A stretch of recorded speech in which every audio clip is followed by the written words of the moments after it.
Olá, bem-vindos. Hoje a gente vai mergulhar fundo num único capítulo da Bíblia que parece um roteiro de filme, de suspense, sabe? O capítulo 14 de Marcos. É uma montanha-russa, né? Em pouquíssimas horas a gente sai de um jantar, vai para uma conspiração, uma traição. Uma prisão e um julgamento que já estava com o resultado decidido. Exatamente. E para nos guiar, a gente está com duas bíblias de estudo ótimas, a Holman e a Nova Almeida Atualizada, que ajudam a gente a ver as entrelinhas. O nosso foco aqui vai ser o drama humano, o medo, a coragem, a lealdade e a traição, tudo acontecendo numa velocidade impressionante. Isso, e a história já começa com duas cenas que são o oposto uma da outra.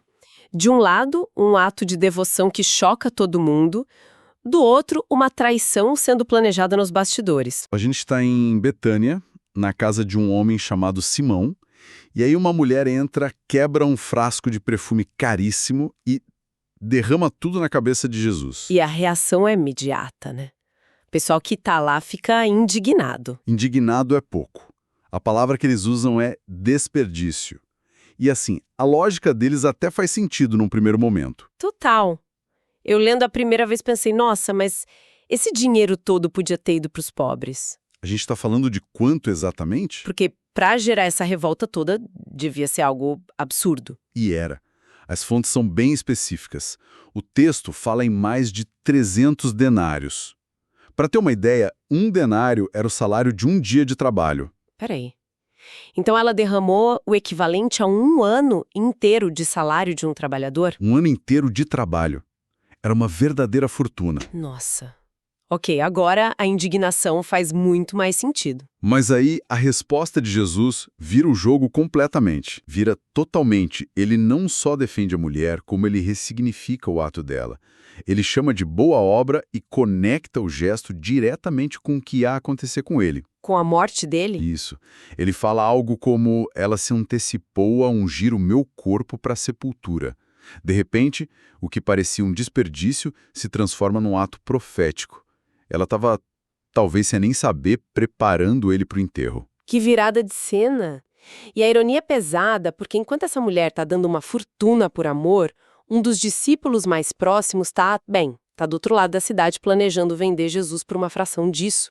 Judas Iscariotes entra em cena. E o que é fascinante é como o medo da opinião pública move a trama. As fontes explicam que os líderes religiosos queriam prender Jesus há tempos, mas eles tinham pavor da reação do povo, ainda mais durante a Páscoa com a cidade lotada. Então, não era só uma questão de teologia. Era política pura. Eles precisavam de um jeito de pegá-lo discretamente. Exato. Judas não oferece só um homem. Ele oferece a solução para um problema de relações públicas. Ele dá aos líderes a chance de prender Jesus à traição, como diz o texto. Ou seja, na calada da noite, longe da multidão. Um plano frio e bem calculado. É um contraste brutal, essa devoção extravagante e a traição calculada acontecendo quase ao mesmo tempo.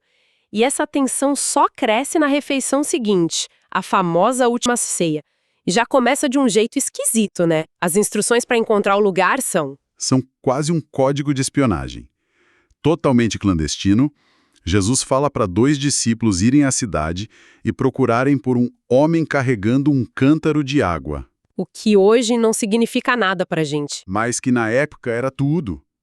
As bíblias de estudo explicam que carregar aqueles potes de cerâmica com água era a tarefa de mulher. Homens usavam odres, que são sacos de pele de animal. Ah, então um homem fazendo uma tarefa feminina no meio da rua seria um sinal inconfundível, mas super discreto. Ninguém ia desconfiar de nada. Era a senha perfeita. Perfeita. Eles seguem o sinal, chegam num lugar seguro, o cenáculo, sem serem seguidos, mas a segurança do lugar não diminuía a tensão. Pelo contrário, é ali que Jesus solta a bomba. Um de vocês que come comigo vai me trair. Nossa, eu imagino o clima que ficou na sala, a confusão, todo mundo se olhando. Será que sou eu? É uma agonia psicológica. E é nesse ambiente super pesado que Jesus pega os elementos da Páscoa judaica, o pão e o vinho, que celebravam a libertação do Egito, e dá a eles um significado totalmente novo. Um significado pessoal. Pessoal e central. Ele pega o pão e diz: isto é o meu corpo. Depois o vinho: isto é o meu sangue. O sangue da nova aliança, derramado em favor de muitos. É um momento de um peso teológico gigantesco. Ele está basicamente se colocando no centro de toda a história. Ele não está mais celebrando o sacrifício do Cordeiro da Páscoa. Ele é o sacrifício. É exatamente isso. Ele inaugura algo novo, selado com a própria vida. E ainda termina com uma nota de esperança, prometendo beber esse vinho novo no reino de Deus. Então a ceia é sobre sacrifício, sim, mas também sobre uma promessa de futuro. Depois desse momento tão simbólico, a narrativa nos joga num contraste brutal. A gente sai da sala iluminada e vai para a escuridão de um jardim, o Getsêmani. E a certeza da ceia dá lugar para a agonia humana mais crua. Totalmente. O foco muda para a angústia de Jesus. Ele leva Pedro, Tiago e João, seu círculo íntimo, e desabafa. A minha alma está profundamente triste, numa tristeza mortal. Uma das fontes explica que a expressão grega aqui indica um pavor tão extremo que a pessoa fica fisicamente abatida, sabe? Paralisada pela angústia. E a oração dele é de uma sinceridade que corta a alma. Abba, Pai, tudo te é possível. Passa de mim este cálice. E aí ele completa: porém não seja o que eu quero, e sim o que tu queres. E o uso de Abba aqui é muito poderoso. As notas explicam que é um termo aramaico de muita intimidade, quase como paizinho. Mostra uma proximidade imensa, mesmo no auge do sofrimento. Exato. É a tensão perfeita entre o desejo humano de fugir da dor e a submissão a um propósito maior. Ele não finge que não está doendo. Ele expõe a dor, mas se rende. E a parte mais humana e, para mim, a mais triste, é o que acontece ao redor dele. Enquanto ele vive essa agonia, os amigos mais próximos, os que ele chamou para vigiar com ele, eles dormem. Simplesmente dormem. 3 vezes. Ele vai orar, volta e os encontra dormindo. O texto diz que os seus olhos estavam pesados. É um detalhe tão real. Diante de um evento cósmico, a reação do corpo deles é o cansaço. Isso só aumenta a sensação de que Jesus está enfrentando tudo aquilo sozinho. A solidão dele ali é total. E é nesse momento de solidão total que a conspiração se concretiza. A oração é interrompida. Judas chega. E não chega sozinho. Traz uma multidão com espadas e porretes. E o sinal combinado para a traição é a perversão de um gesto de afeto. Um beijo. A cena vira um caos. Alguém puxa uma espada, corta a orelha de um servo do sumo sacerdote, mas no fim, o resultado é o que foi previsto. O texto é seco e brutal. Todos o abandonaram e fugiram. Acabou. A solidão que ele sentia na oração agora é um fato.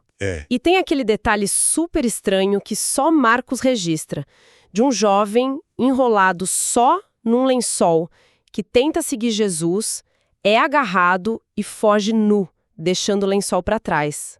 É uma cena bizarra no meio do drama. É verdade. E as fontes comentam que uma teoria antiga sugere que esse jovem poderia ser o próprio autor do evangelho, João Marcos. Seria tipo ele se inserindo na cena, uma assinatura, um "eu estava lá". Impossível provar, claro, mas... Dá um toque ainda mais pessoal à narrativa. Exato. Daí, Jesus é levado para um julgamento no meio da noite, na casa do sumo sacerdote, diante do sinédrio, e fica claro desde o começo que aquilo é um tribunal de fachada. É uma farsa completa. O texto diz abertamente que eles procuravam algum testemunho contra Jesus para o condenar à morte. O veredito já estava decidido, eles só precisavam de uma justificativa legal para isso. E eles nem conseguem fazer isso direito, né? As testemunhas falsas se contradizem, a acusação sobre destruir o templo era toda distorcida, e durante tudo isso ele fica em silêncio. Um silêncio que deve ter sido enlouquecedor para eles. Ele não se defende, não entra no jogo, o silêncio dele expõe a farsa do processo. Até que o sumo sacerdote, já frustrado, vai direto ao ponto. Ele faz a pergunta que define tudo. Dessa vez, Jesus não fica calado. Não, a resposta é direta. Eu sou. E ele não para aí. Ele cita as Escrituras falando do Filho do Homem sentado à direita do Todo-Poderoso. Para aquele tribunal, isso era uma bomba. Ele não só dizia ser o Messias, mas se colocava no mesmo patamar de Deus. Era exatamente a acusação que eles queriam. A deixa perfeita. O sumo sacerdote rasga as próprias roupas, um gesto teatral de horror, e o acusa de blasfêmia. Fim de papo. Crime capital. O julgamento estava encerrado. Exato. Para eles, o caso estava fechado. E o mais impressionante é que, enquanto Jesus está lá dentro, afirmando sua identidade, mesmo sabendo que isso o levaria à morte, do lado de fora no pátio, seu discípulo mais próximo está fazendo o exato oposto. A história foca em Pedro. Pedro que, horas antes, tinha batido no peito e dito: mesmo que todos te abandonem, eu não vou. Agora ele está ali, no meio dos guardas, tentando passar despercebido, mas não funciona. Uma criada o reconhece.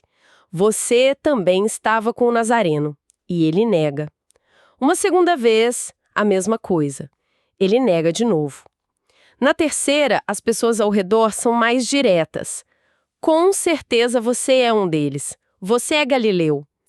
E aqui as fontes nos lembram de um detalhe cultural: o sotaque. O sotaque da Galileia era muito carregado, inconfundível.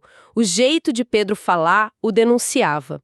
E é quando ele é encurralado por algo que ele não pode esconder a própria voz que ele desmorona. Completamente. O texto diz que ele começou a praguejar e a jurar, gritando: "Não conheço esse homem de quem vocês estão falando." Ele invoca maldições sobre si mesmo para provar que não está mentindo. E nesse exato momento o galo canta pela segunda vez. É um gatilho devastador. Aquele som é como um soco na consciência dele. Ele se lembra da previsão de Jesus. Antes que o galo cante 2 vezes, você me negará 3 vezes. A ficha cai, de uma forma brutal. E a última frase sobre ele no capítulo é de quebrar o coração. Caindo em si, começou a chorar. Que contraste. Lá dentro, Jesus firme, aqui fora, a lealdade prometida se desfazendo em medo. É um retrato da fragilidade humana que é quase doloroso de ler, sabe? A promessa corajosa feita na segurança do jantar não sobreviveu à pressão do mundo real. Então, no fim das contas, o que esse capítulo nos mostra? Em questão de horas, a gente vê todo o espectro da reação humana. A devoção total da mulher, a traição de Judas, a lealdade que vira pó sob pressão de Pedro e a injustiça de um sistema corrompido. E isso levanta uma questão fascinante sobre escolha e destino. Cada personagem parece estar fazendo suas próprias escolhas, né? Movido por amor, ganância, medo, poder. Mas quando você olha o quadro completo, a soma de todas essas ações individuais leva a um resultado que a própria narrativa apresenta como inevitável. Como se o destino estivesse traçado. Como essas duas coisas, a escolha individual e o plano maior, conseguem coexistir. É um dos grandes mistérios do texto. As fontes nos dão o contexto para a gente entender as peças do quebra-cabeça. Mas, olhando para essa história num nível puramente humano, a pergunta que fica sobre nós, diante de um momento decisivo que exige coragem, sacrifício, lealdade, quando o custo é alto e o risco é real, com qual desses personagens a nossa história se pareceria mais? É uma pergunta bem desconfortável, mas que continua ecoando muito depois que a gente fecha o livro.